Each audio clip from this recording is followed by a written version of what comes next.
Waalaikumsalam warahmatullahi wabarakatuh.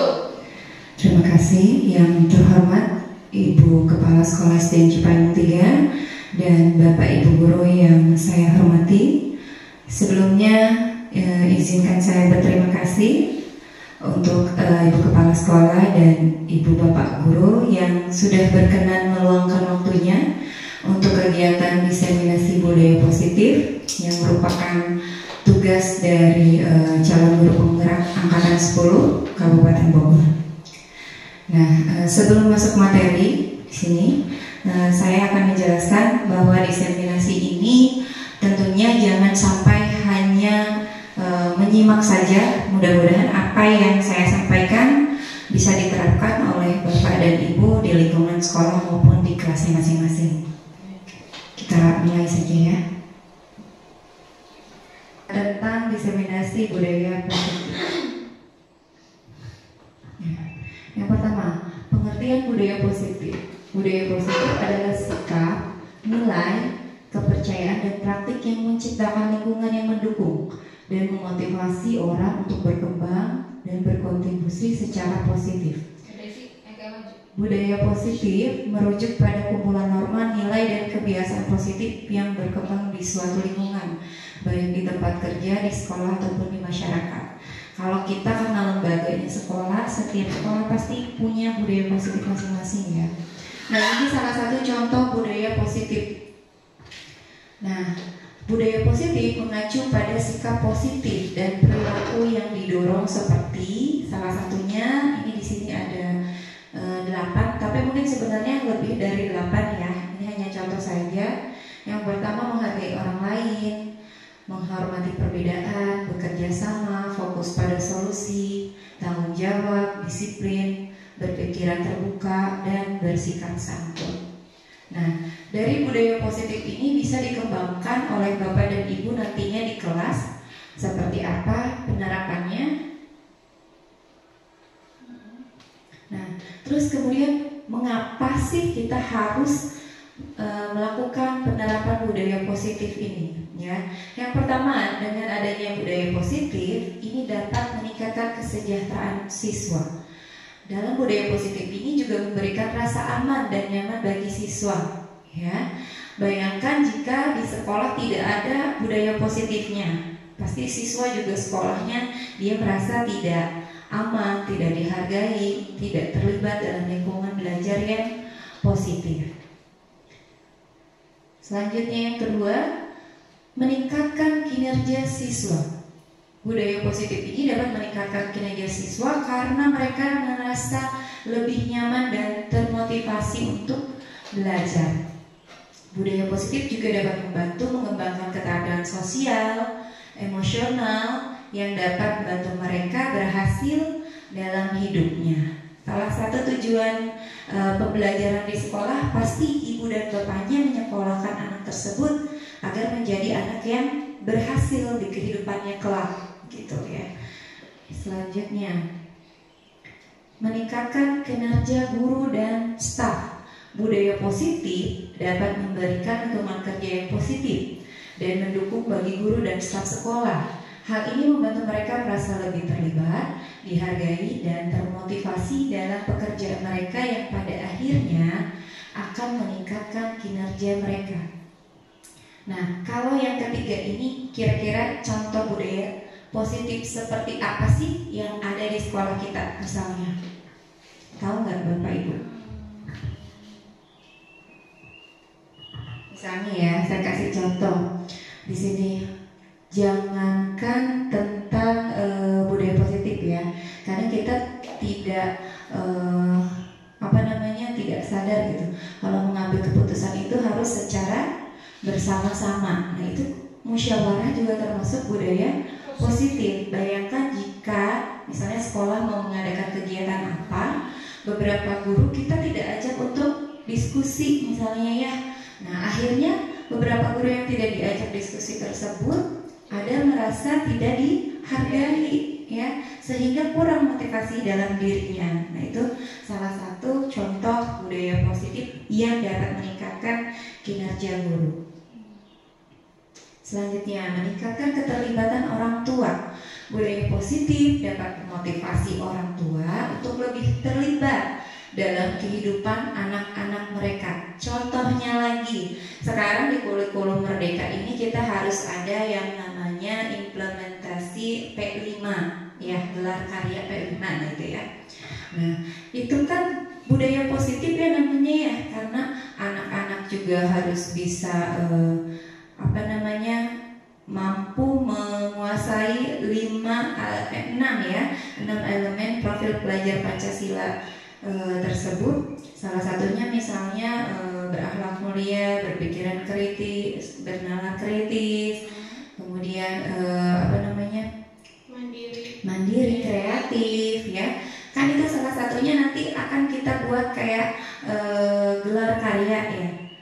Nah, di sini pasti melibatkan orang tua di dalamnya. Nah, jadi itu merupakan suatu budaya positif yang kita harus pertahankan sehingga keterlibatan orang tua di dalamnya juga masih terus berjalan, gitu ya.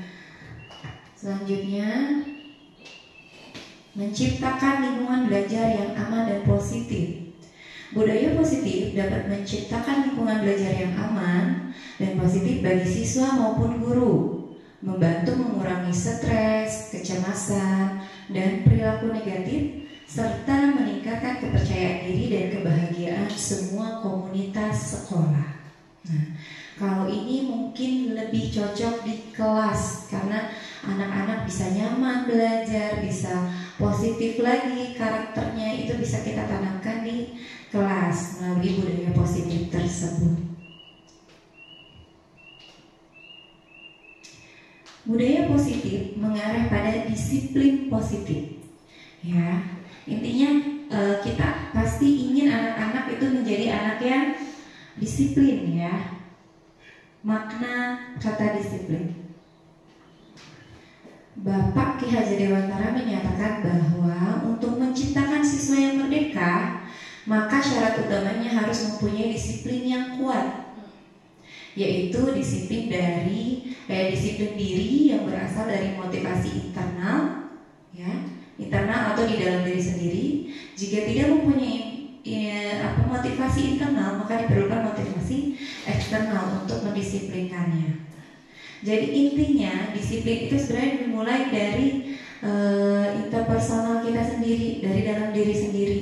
Tapi anak-anak itu kan tidak bisa ya langsung apa-apa dari dirinya sendiri. Nah, kalau tidak bisa dari dalam dirinya sendiri, tadi katanya harus melalui motivasi dari orang lain, ya, orang luar. Orang luarnya itu adalah kalau di sekolah sebagai guru, kita sebagai guru yang bisa mendisiplinkan dirinya, gitu. Tujuan dari disiplin positif. Yang pertama, menanamkan motivasi kepada semua siswa kita agar mereka menjadi orang yang merdeka, ingin dan menghargai diri sendiri dan nilai-nilai yang mereka percaya. Motivasi ini berasal dari diri siswa yang tadi dibilang motivasi internal, sehingga akan berdampak jangka panjang dan tidak akan terpengaruh dengan adanya hukuman maupun hadiah. Jadi kadang saya sendiri kalau di kelas, seorang anak itu mematuhi peraturan karena apa, salah satunya takut dihukum.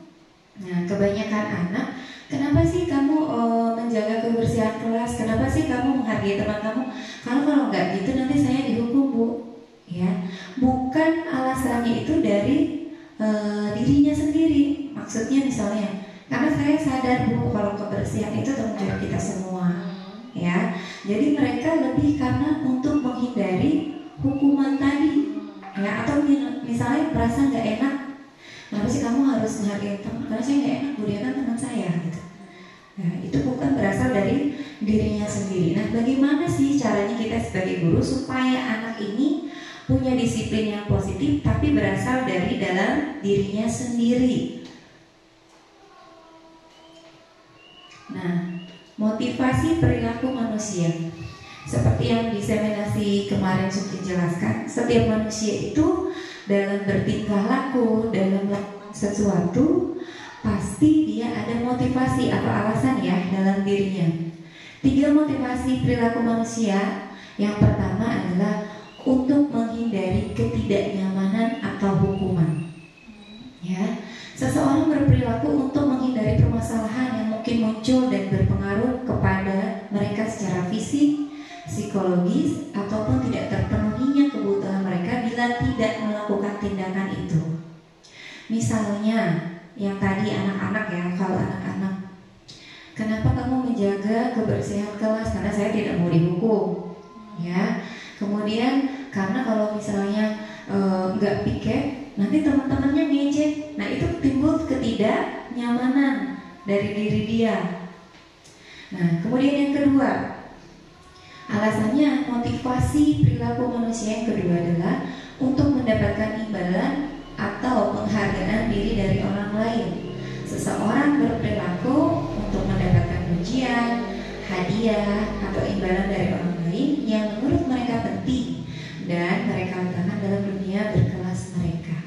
Sebetulnya di poin kedua ini, ibu dan bapak saya rasa mungkin pernah atau sering melakukannya. Ya, seperti apa contohnya?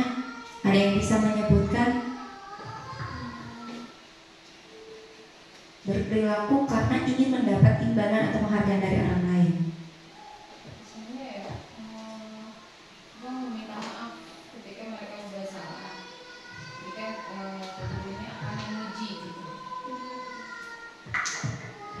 Dan ketika anak muda membuat kesalahan di kelas, misalkan mereka bermain terlalu, kalau di kelas 1 ya, mereka terlalu bermain yang terlalu berlebihan dan akhirnya membuat temannya menangis atau membuat kegaduhan, dan mereka melakukan sendiri dan menyadari kalau mereka itu salah, otomatis kan gurunya akan membuat pujian di akhir pelajaran gitu, akan seperti merefleksi siapa saja yang berbuat baik hari ini, dan semua teman-temannya akan menghargai dia dengan entah itu dengan tepuk keren atau dengan pujian seperti itu.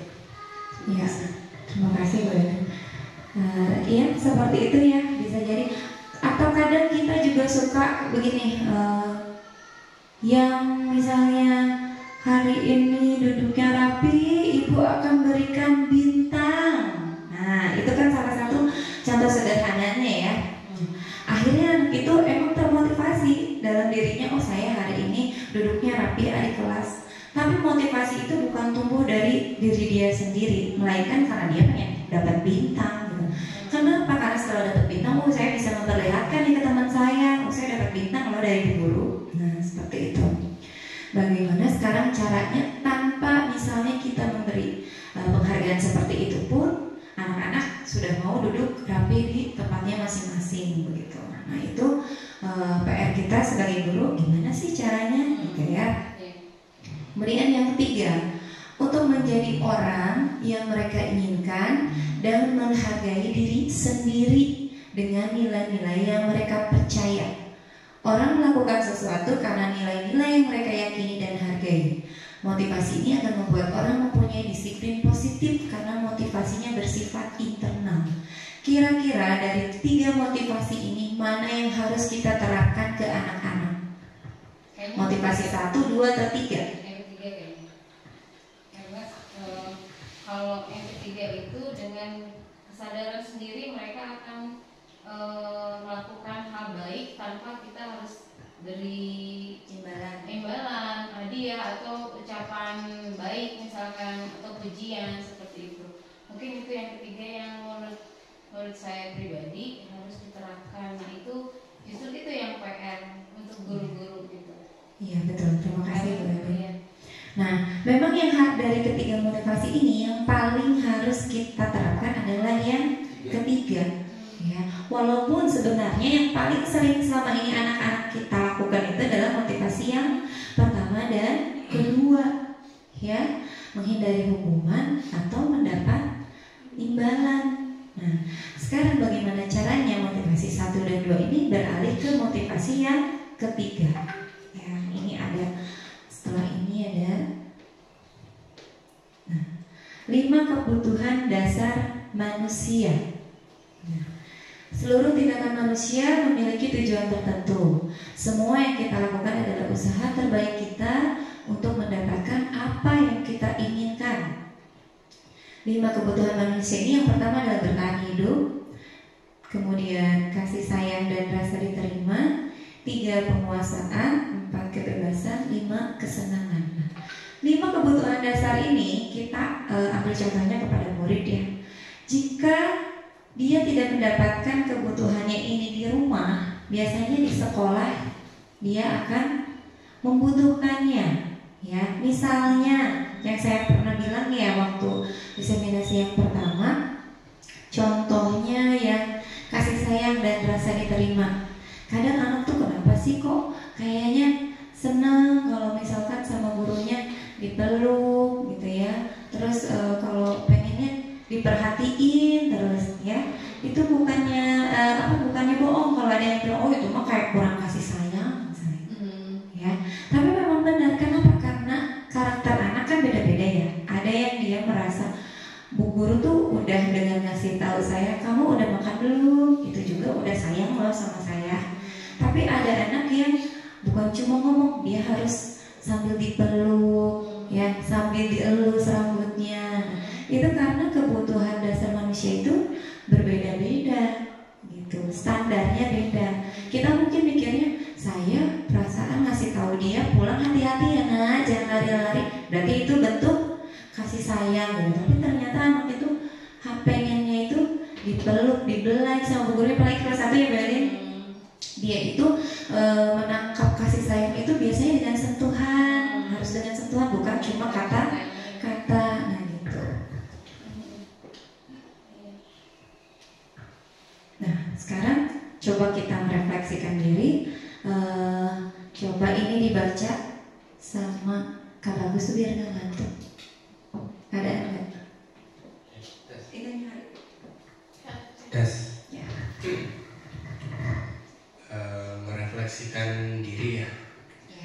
Jadi sebagai guru itu saat hadir mengajar di kelas tepat waktu, motivasi apakah yang mendasari tindakan Anda? Terus apakah Anda datang tepat waktu karena tidak ingin ditegur oleh atasan Anda dan kemudian mendapat surat peringatan atau menghindari ketidaknyamanan dan hukuman, atau Anda ingin mendapatkan pujian dari atasan Anda dan mendapat penghargaan sebagai karyawan atau guru berprestasi, mendapatkan imbalan atau penghargaan dari orang lain, atau Anda ingin menjadi orang yang menghargai waktu, menghargai diri Anda sendiri sebagai teladan bagi murid-murid Anda karena Anda percaya tindakan Anda sebagai guru akan dicontoh oleh murid-murid Anda, menghargai nilai-nilai diri sendiri. Jadi manakah motivasi yang paling kuat mendasari tindakan Anda, atau bahkan kombinasi dari 2 motivasi, atau bahkan ketiga-tiganya? Terima kasih Pak Bagus. Kita sebagai seorang guru mengajar di kelas dengan tepat waktu. Itu motivasi apa sih sebenarnya yang mendasarkan kita untuk hadir tepat waktu? Termasuk saya sendiri kadang, udah kesiangan nih. Kenapa kok saya gak mau kesiangan atau takut kesiangan? Salah satunya misalnya gak enak sama kepala sekolah karena kesiangan terus gitu ya. Salah satunya saya juga jujur masih merasa ini masih ada karena ada rasa tidak enak atau tidak ingin ditegur ya. Karena berangkat pagi tuh malu soalnya masih ikut kesiangan wae gitu ya. Biar gak ditegur berarti kenapa kesiangan terus ya. Ini saya juga masih ada ini ya. Nah tidak ingin ditegur iya gitu ya. Kalau untuk mendapat penghargaan mungkin kita nggak terlalu juga ya, karena jarang lah gitu ada penghargaan guru berprestasi karena masuknya tepat waktu terus dilihat atau direkap dari si cantik, kayaknya jarang. Ini seharusnya adalah karena kita menghargai diri kita sendiri, menghargai waktu kita sendiri ya. Kita itu oh iya saya itu teladan bagi murid-murid saya ya. Bagaimana caranya saya itu jangan sampai terlambat sehingga tidak dicontoh oleh menerapkan ini ya itu karena apa karena mungkin di kondisi kita ini banyaknya kalau kesiangan ya pasti karena nggak mau ditegur, nggak enak sama kepala sekolah, atau sekarang udah ada karena kita diawasi oleh aplikasi Si Cantik, walaupun terekam oleh Si Cantik. Jadi sebenarnya bukan dari diri kita sendiri. Nah, makanya ini merupakan pertanyaan yang dapat merefleksikan diri. Oke. Nah, menurut Anda dari ketiga jenis motivasi tadi, motivasi manakah yang saat ini paling banyak mendasari perilaku murid-murid Anda di sekolah? Motivasi mana? Yang pertama, iya. Kenapa? Karena misalkan atau enggak yang pas upacara ya, datangnya terlambat, akhirnya kadang barisnya paling belakang, atau misalkan oh jadinya nggak upacara, nanti takut dimarahin sama bu guru, misalnya nggak ikut upacara. Iya. Nah, selama ini yang paling sering mendasari perilaku murid kita di sekolah adalah motivasi hukuman dan motivasi mendapatkan penghargaan. Strategi apa yang selama ini Anda terapkan untuk menanamkan disiplin positif pada murid Anda? Bagaimana pada perilaku hasilnya pada perilaku murid-murid Anda? Nah, dari kelas 1 mungkin disiplinnya pasti kolaborasi dengan orang tua ya. Karena bangun masih dibangunin, terus makan masih disiapkan gitu. Baju juga masih disiapkan. Nah, sekarang untuk kelas tinggi, kelas 4, 5, 6, kira-kira strategi apa sih yang sudah kita siapkan untuk menanamkan disiplin positif? Kalau di kelas 6 gimana Bapak?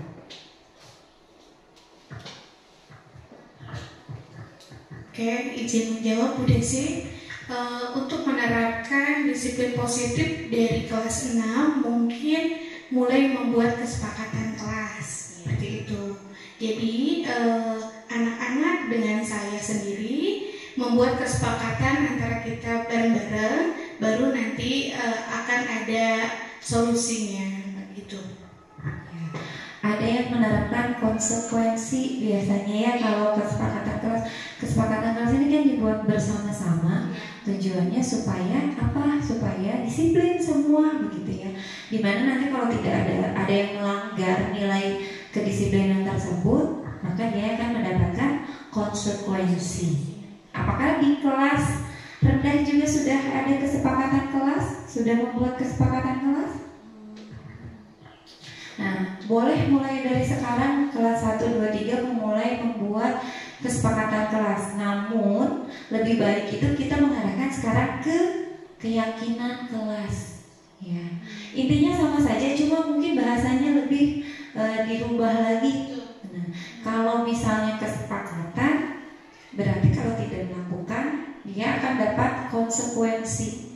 Kalau keyakinan ini dia tidak melakukan, memang tidak ada konsekuensi, tidak ada hukuman, tetapi berarti belum tumbuh kesadaran dalam dirinya.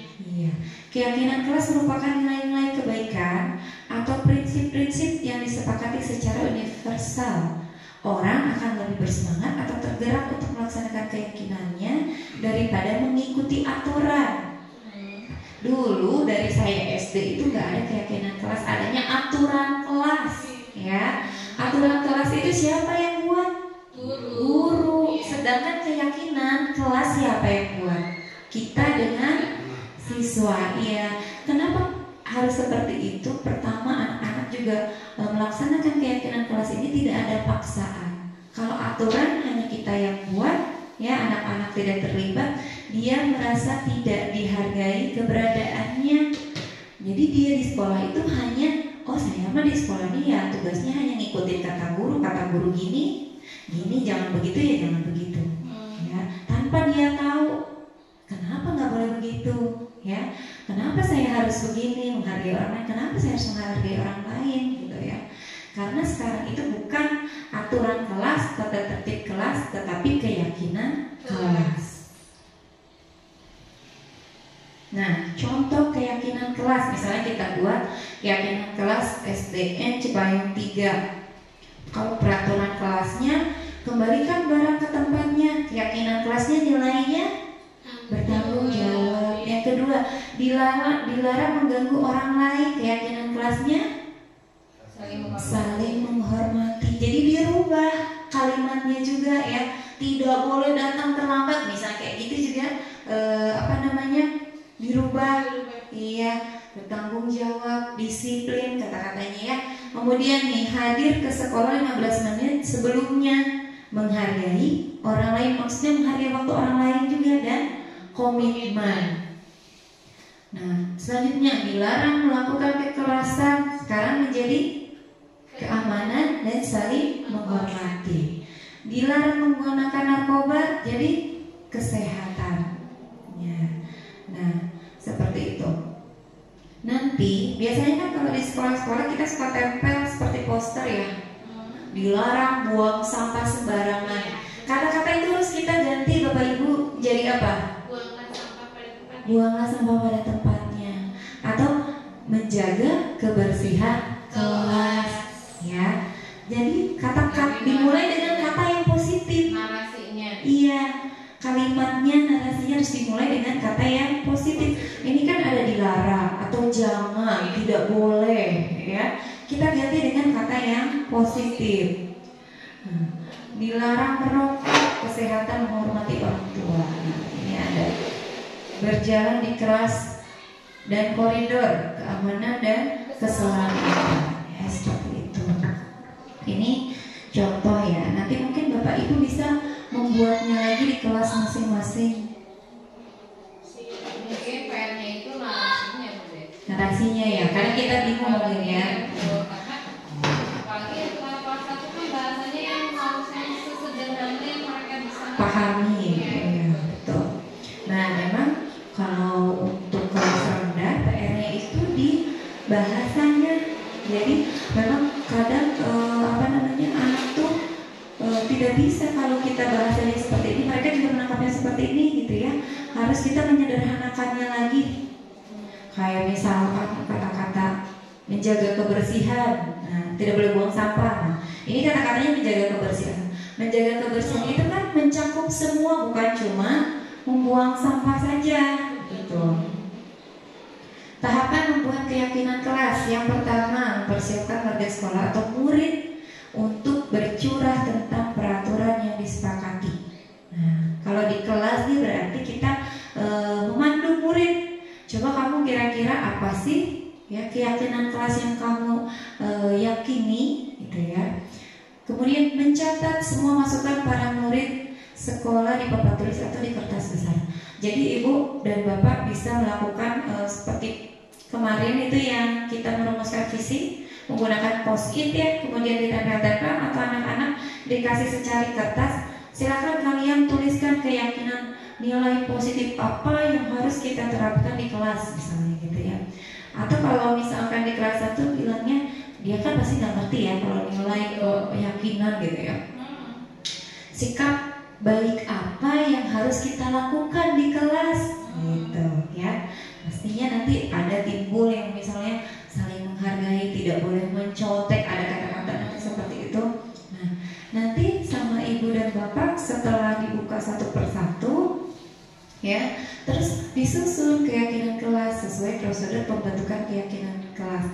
Ganti kalimat-kalimat dalam bentuk negatif menjadi positif yang seperti tadi ya.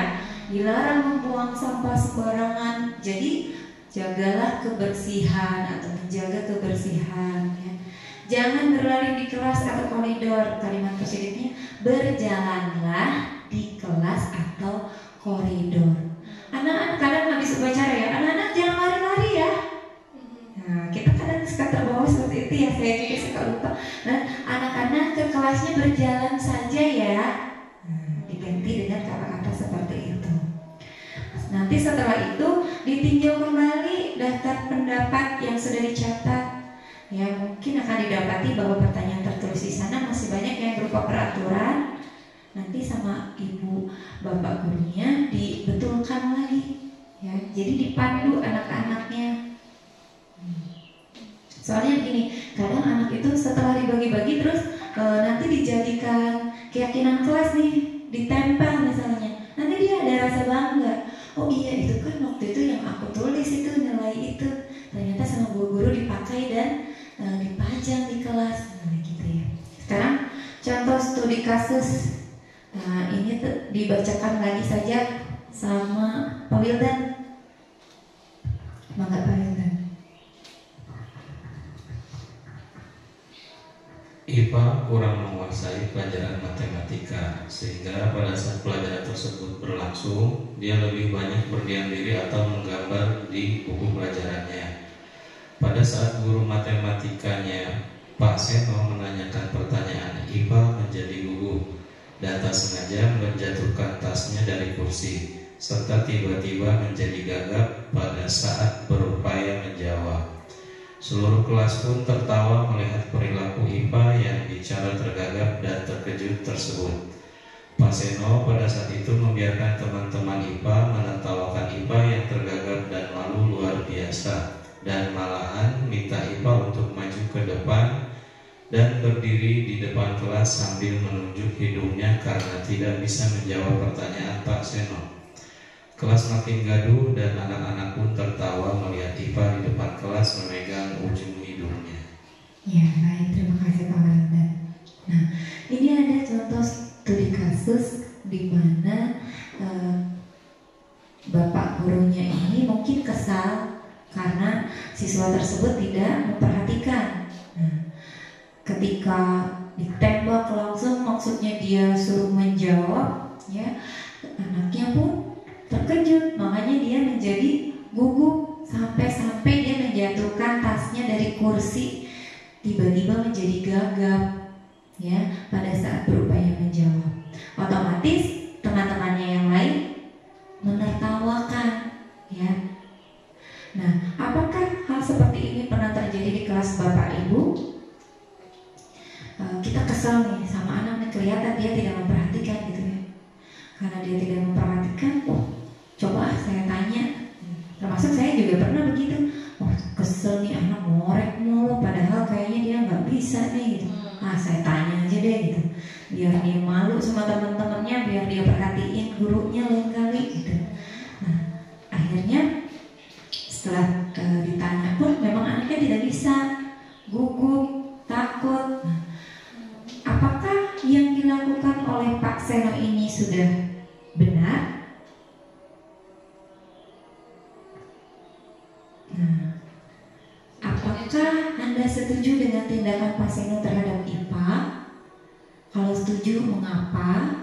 Tidak juga mengapa alasannya? Ya, menurut Anda tindakan Pak Seno terhadap IPA adalah sebuah hukuman atau konsekuensi?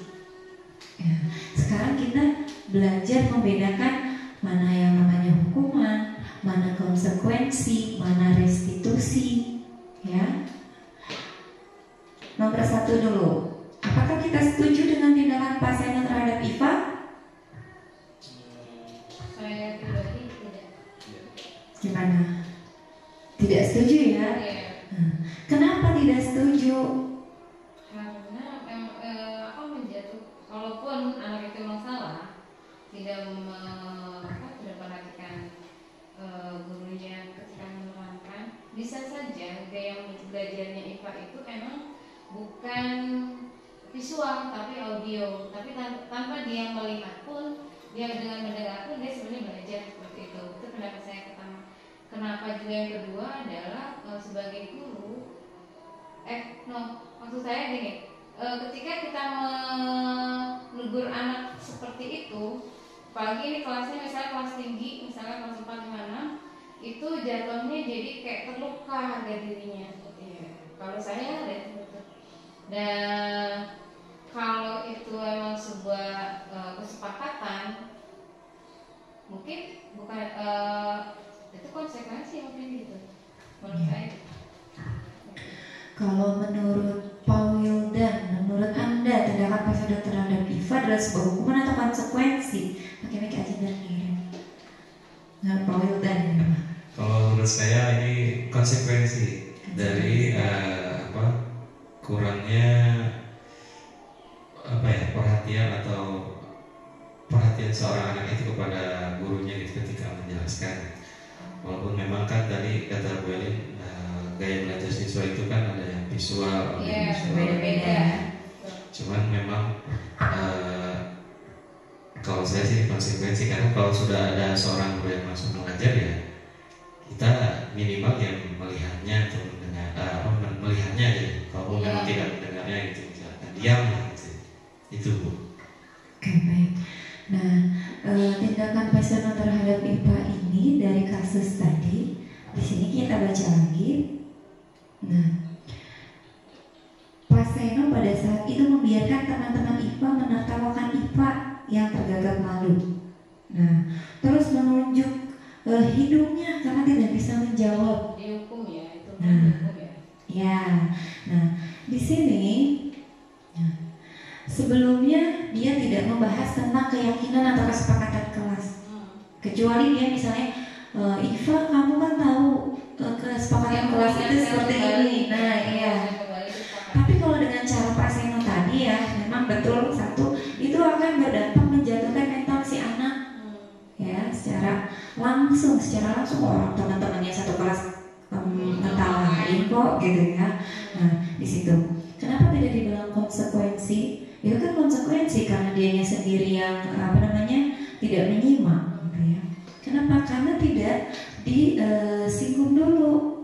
Konsekuensi itu kan sebelumnya kesepakatan ya, dan tidak mungkin di konsekuensi itu ada kesepakatan yang tidak memperhatikan teman-temannya harus menertawakan, atau yang tidak memperhatikan gurunya boleh menunjuk hidung anak tersebut ya. Itu menjatuhkan mentalnya maupun fisiknya dia. Nah itu maksudnya adalah ke hukuman Bapak Ibu. Nah ini perbedaan hukuman, konsekuensi dan restitusi ya. Biasanya pada hukuman ini sesuatu yang menyakitkan harus terjadi. Seperti tadi ya contoh Iva itu, kita nggak tahu kan, mungkin dia sakit hati ditunjuk-tunjuk begitu sama bu gurunya ya. Kita tidak tahu, padahal memang kesehatan mental anak itu dibentuk dari dia masih kecil ya. Zaman sekarang ada anak yang dibully, sekarang kan banyak yang dibully. Kenapa? Karena mental health-nya itu memang terganggu ya. Kayak kelihatan biasa aja, padahal mungkin dia mikirin di rumah, sakit hati saya, atau minder, atau malu ya. Nah, kalau konsekuensi sesuatu harus terjadi, maksudnya itu memang sudah ditentukan dalam kesepakatan kelas hukumannya, konsekuensi yang diterimanya. Kalau restitusi merupakan pilihan. Kita tidak menghukum, tidak memberikan konsekuensi, tetapi memberikan pilihan kepada anak. Sepatu nih mau diberesinnya kayak gimana? Ya, memberikan penawaran. Nah, kemudian perbedaannya, hukuman tidak nyaman untuk murid, apalagi untuk jangka panjang. Ya, tidak nyaman untuk murid untuk jangka waktu pendek, konsekuensi. Restitusi menguatkan murid atau anak dalam jangka waktu panjang. Nah, yang ini korban mendapatkan keadilan. Ya, konsekuensi korban bisa diabaikan. Nah, kalau restitusi korban mendapatkan ganti. Ya, gantinya itu bukan berupa uang, berupa apa, tapi berupa perubahan perilaku. Ya, nah seperti itu. Saya juga masih semi-semi kadang hukuman, kadang konsekuensi gitu ya. Kita kan belajar bersama-sama ya Bapak Ibu. Ya, ini hukuman negatif. Contoh kata-katanya yang sering kita kasih ke anak, awas ya kalau lakukan lagi nanti awas. Kata awas itu ya kadang juga memang gampang banget terlontar dari mulut saya. Awas ya kamu nanti kalau piketnya nggak bersih. Padahal itu sesungguhnya adalah kita sudah menghukum anak dengan kata tersebut. Kalau konsekuensi, lakukan apa yang saya katakan. Kenapa? Karena modalnya ya tadi itu keyakinan kelas ya. Ada konsekuensinya kalau tidak melakukan, ada konsekuensinya. Restitusi, apa hal ini yang sungguh ingin kamu lakukan?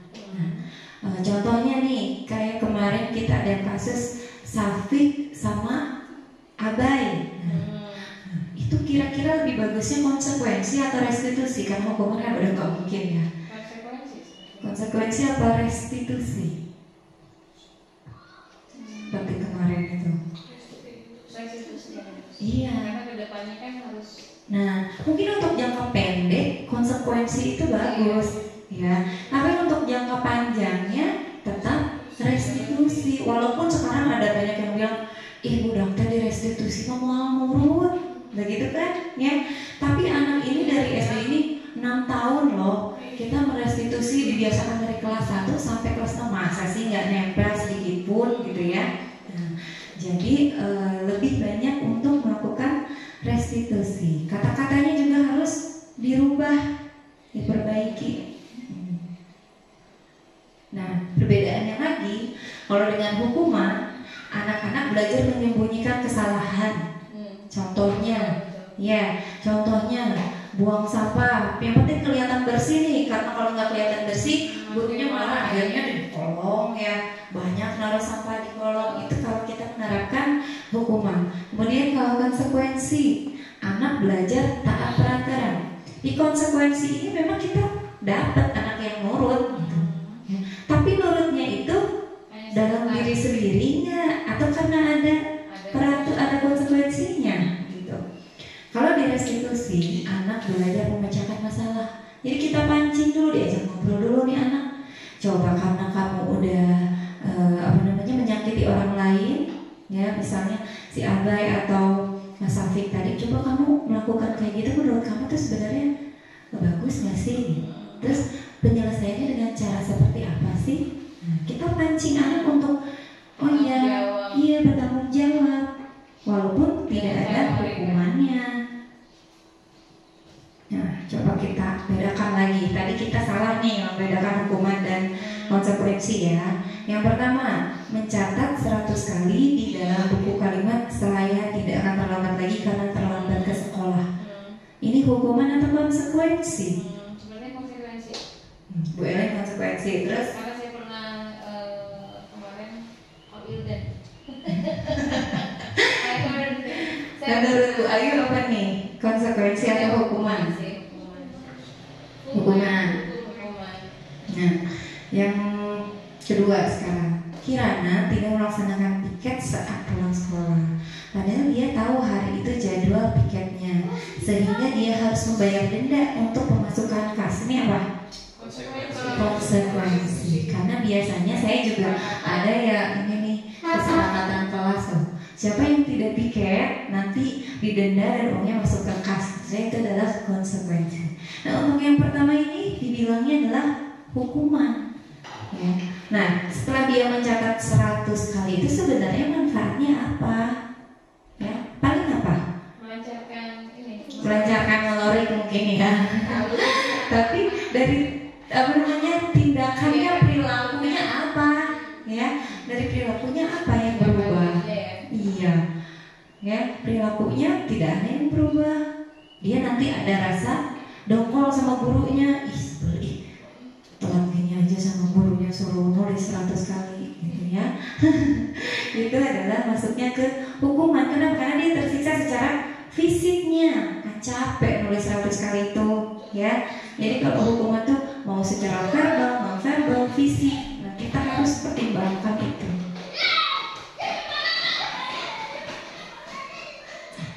Speaking dulu.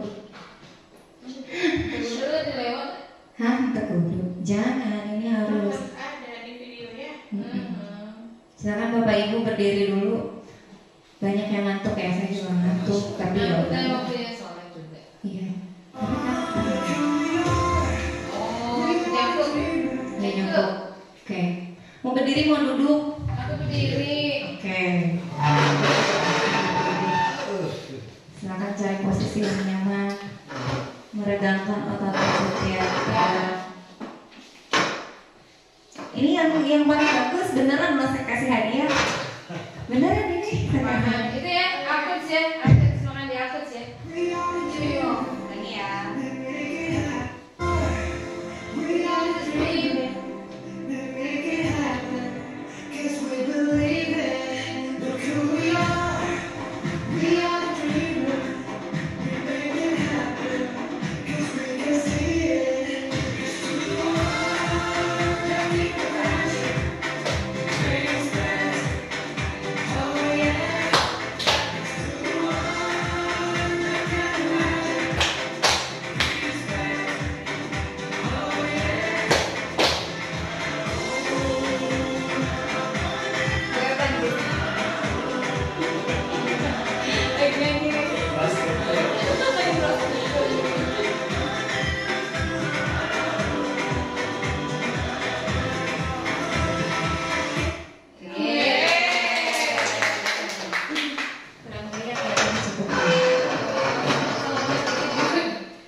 Restitusi fokus pada karakter bukan tindakan. Dalam proses restitusi, maka murid akan menyadari dia sedang menjadi orang yang seperti apa. Yaitu menunjukkan fokus pada penguatan karakter. Ketika guru membimbing murid untuk penguatan karakter, guru akan mengatakan, Ibu tidak terlalu mempermasalahkan apa yang kamu lakukan hari ini. Padahal sebetulnya bermasalah, gitu ya. Tetapi mari kita bicara tentang apa yang kamu lakukan besok. Kamu bisa saja minta maaf, tapi orang akan lebih suka mendengarkan apa yang kamu lakukan dengan lebih baik lagi. Ya. Jadi kata-katanya itu positif. Ya. Semuanya. Nah, dalam segitiga restitusi ada 3 tahap. Yang pertama, menstabilkan identitas. Yang kedua, validasi kebutuhan. Kemudian yang ketiga, menanyakan keyakinan. Kata-katanya nih, misalkan kemarin saya panggil nih Sapik sama si Abai yang dipanggil. Kita jangan langsung, kenapa sih kamu teh Abai? Ada aja, ibu bingung, ibu pusing nih, lagi banyak kerjaan kamu malah bikin masalah. Ya. Sebenarnya saya juga begitu tadinya. Tapi sebenarnya yang paling bagus itu adalah kita diamkan dulu anak. Nah, menstabilkan identitas itu maksudnya begini, kita jangan langsung menjudge bahwa perlakuan itu salah. Kita cari tahu dulu kenapa gitu. Kemudian harus kita stabilkan dulu emosinya. Kalau kita langsung tanya kamu kenapa, dia pasti emosi juga atau takut menjawabnya. Oh, kenapa sih dia duduk sama ibu? Coba ngobrol dulu sama ibu misalnya gitu ya. Nah, ditanyalah kenapa, tadi itu kenapa? Ya. Iya bu, misalnya saya nggak sengaja kan bu tadi ngelempar buah ke si Sapri gitu kan, saya nggak sengaja bu, maksudnya bukan ke dia, pasti kan dia masih emosi tuh. Kita dengan pelan-pelan lagi, kita bilangin lagi, oh iya, ibu tahu gitu ya, mungkin jadi kamu tuh pasti kesel ya. Jadi kamu tuh kesel ya kayaknya gitu. Dibaik-baikin aja kata-katanya. Terus tidak apa-apa, sesekali itu maksudnya gini, bilang bahwa kita itu manusia itu emang tempatnya salah loh gitu. Ibu juga pernah kok kesel sama orang gitu. Ibu bukan membela, tetapi menstabilkan dulu emosi dia. Berempati dulu. Iya, berempati dulu, berusaha mengerti kalau di posisi dia gitu ya. Jangan langsung nanya kenapa, tapi nanya dulu. Kita bilang dulu, gak apa-apa kok, buat kesalahan itu memang semua orang pasti pernah. Ibu juga pernah seperti kamu, ibu juga pernah kesal seperti kamu. Nah, kemudian setelah itu ke validasi kebutuhan. Nah, baru kita tanya, ya tadi itu kesel ya kamu ya, gitu kan? Kenapa kamu melakukan itu? Nah, kamu bisa juga, kita bisa juga nanya misalnya, ibu tahu kamu pasti punya alasan ya melakukan itu, nah, gitu ya. Iya bu, saya kan cuma iseng-iseng aja bu tadinya, atau jail aja tadinya, gitu ya. Masuklah kita setelah tahu alasannya, masuk ke menanyakan keyakinan, ya. Kamu ingin menjadi orang seperti apa? Pancing sama kita, kamu gitu. Jadi tadi tuh jahil, iseng-iseng aja. Emang sebenarnya kamu tuh nanti kalau udah gede pengen jadi orang seperti apa sih? Misalnya gitu. Oh saya mau pengen jadi polisi bu. Biarin dia istilahnya berimajinasi dulu. Dia mengutarakan hayalan dia pengen jadi apa gitu. Baru nanti kita sambungkan lagi. Oh saya mau jadi polisi bu. Nah kalau jadi polisi dengan sifat kamu yang jahil tadi bagaimana? Gimana mau iniin masyarakat, mau menertibkan masyarakat? Kalau perlakuannya seperti itu gitu ya. Kamu pengen gak beneran jadi polisi nantinya? Nah, pasti ambil ya pengen lah bu. Nah untuk menjadi seperti itu ya, kalau kamu buat kesalahan, kamu harus kayak gimana?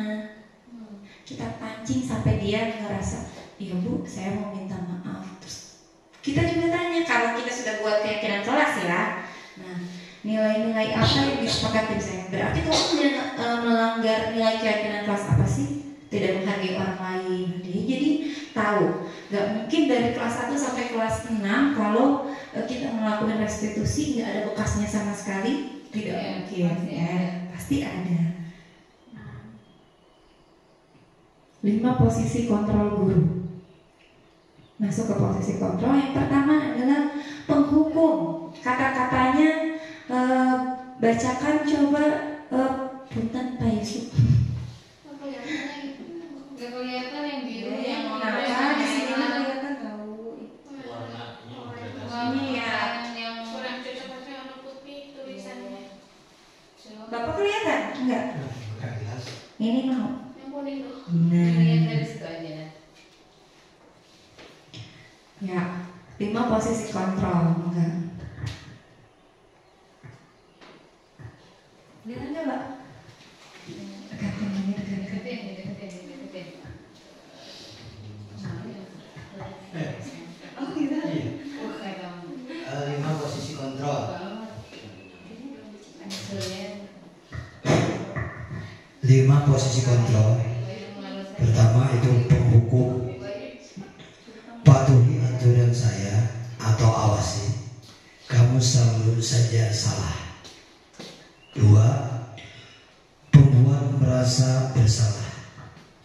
Berapa kali Bapak harus memberitahu kamu ya? Kamu tidak kasihan ya sama ibu. 3. Teman. Saya sudah kali ini tidak apa-apa. Nanti ibu bantu bereskan. Tolong bantu Bapak kali ini saja. 4. Pemantau. Peraturannya apa? Sanksi atau konsekuensinya apa? 5. Manajer. Apakah kamu meyakininya? Apa rencana kamu untuk memperbaiki hal ini? Ya, Terima kasih. Terima kasih Pak Yusuf. Kurang jelas ya. Nah, jadi 5 posisi kontrol guru ini ada penghukum, membuat merasa bersalah, teman, memantau, manajer. Nah, kira-kira coba direfleksikan lagi oleh Bapak Ibu. Dari kelima ini kita itu posisi kontrol apa yang paling sering kita gunakan?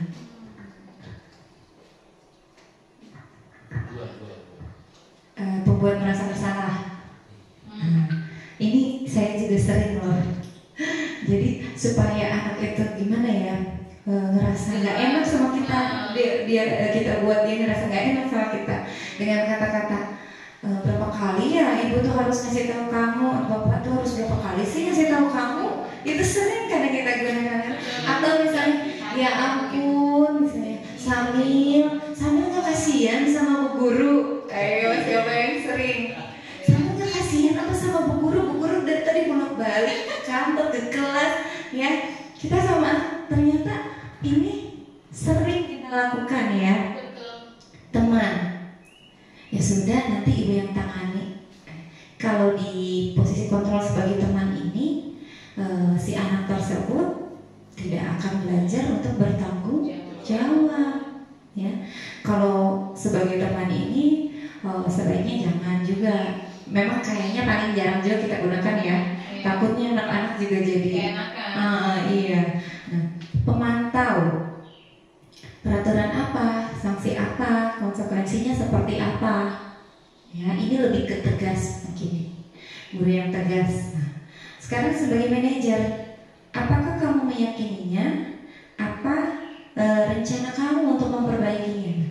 Dari kelima posisi kontrol ini, kira-kira mana yang paling disarankan untuk kita lakukan?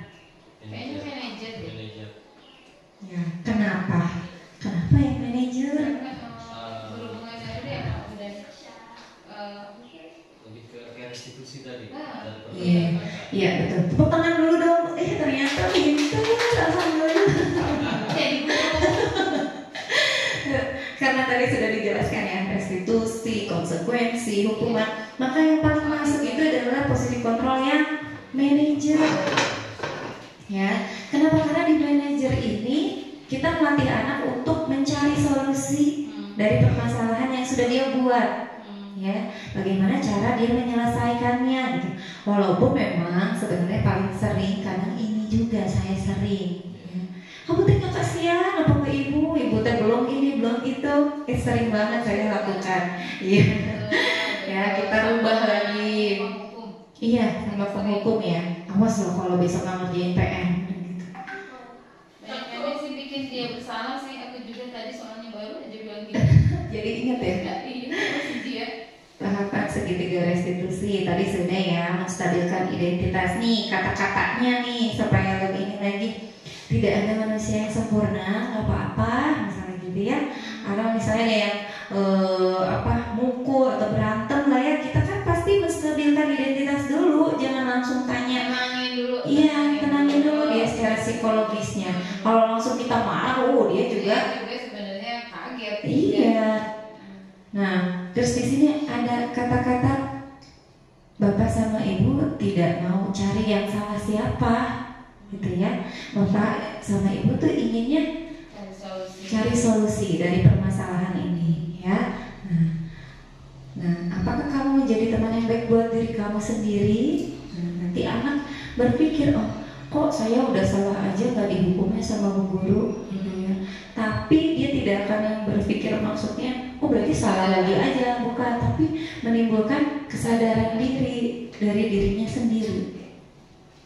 Yang keduanya, validasi tindakan yang salah. Nah, yang ini tindakan dia salah, tapi bukan berarti kita benerin ya, tapi kita lebih memahami tindakan dia gitu. Nah, di sini ada kayak tadi tuh, kok kamu bisa sampai bertengkar sih?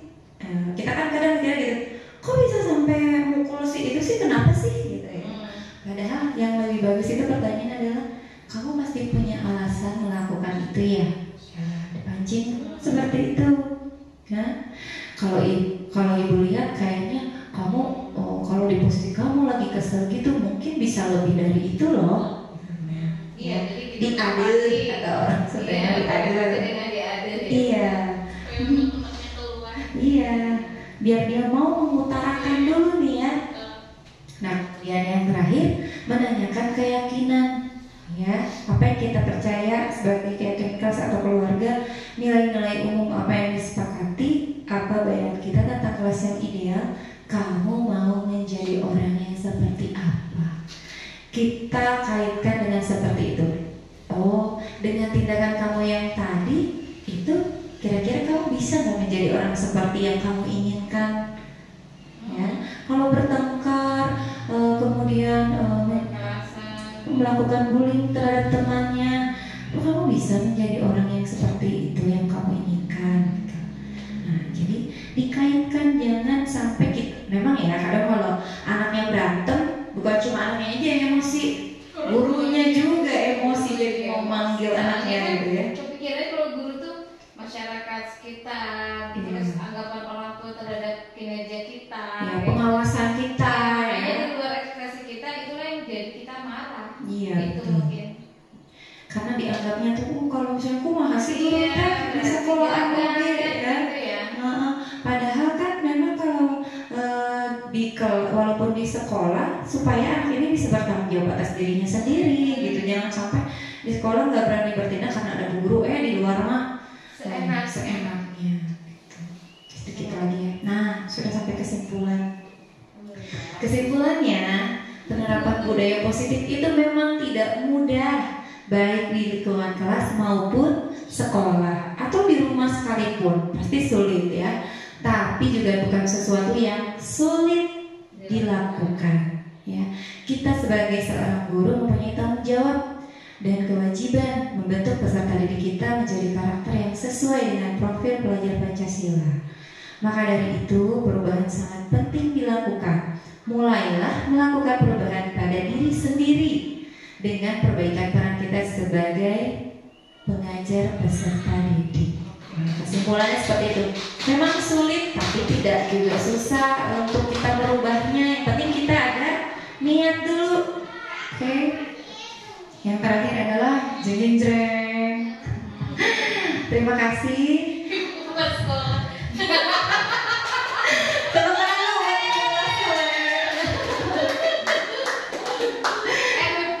Balik lagi ke kesimpulan, maaf. Oke, kita ke kesimpulannya.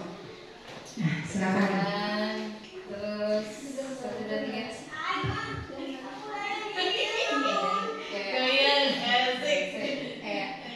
Memberikan sesuatu, ini yang kesimpulannya. Udah, ini kesimpulannya. Kita lagi ibu kepala sekolah lagi tepuk tangan lagi. Ya. Terima kasih. Soalnya saya senang gitu sama foto ini ya, udah saya pakai.